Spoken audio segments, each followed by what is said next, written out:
Օձերն ակտիվանում են տաք եղանակին։ Հայաստանում կա 21 տեսակի օձ, որոնցից թունավոր են միայն 4-ը՝ տափաստանային իժը, դարևսկու իժը, անդրկովկասյան գյուրզան և փոքրասիական իժը։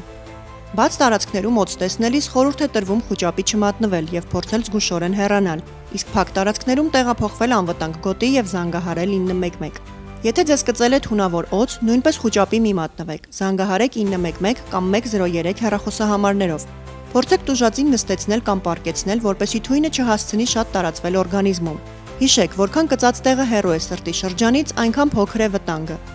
Օձի կծելու դեպքում չի կարելի կծած տեղը ծակել, կտրել, այրել, տուժածին տալ ալկոհոլ կամ կոֆեին պարունակող հեղուկներ, ցավազրկողներ, արտածծել թույնը ոչ բերանով, ոչ նախատեսված գործիքներով, տեղադրել լարան։ Անհրաժեշտ է մարմնի վրա գրիչով նշել օձի կծած տեղը, էլաստիկ բինտով այնքան ամուր փաթաթել վերքը, որ մատների ծայրերը հնարավոր չլինի մտցնել դրա տակ։ Երկրորդ բինտը ևս անհրաժեշտ է ձիգ փաթաթել։ Բինտով փաթաթելուց հետո վերջույթն անշարժացնել բեկակալով կամ փայտով։ Սառույց ունենալու դեպքում ցանկալի է այն դնել վերքից վերև և ներքև։ Տուժածին կարելի է տալ ջուր, իսկ քայլեցնել կամ շարժել պետք է միայն ծայրահեղ անհրաժեշտության դեպքում։ Հիշեք, որ օձի կծելուց հետո կա բավական ժամանակ, որպեսզի առանց խուճապի կատարեք համապատասխան գործողությունները։ Ով իրազեկված է, նա պաշտպանված է։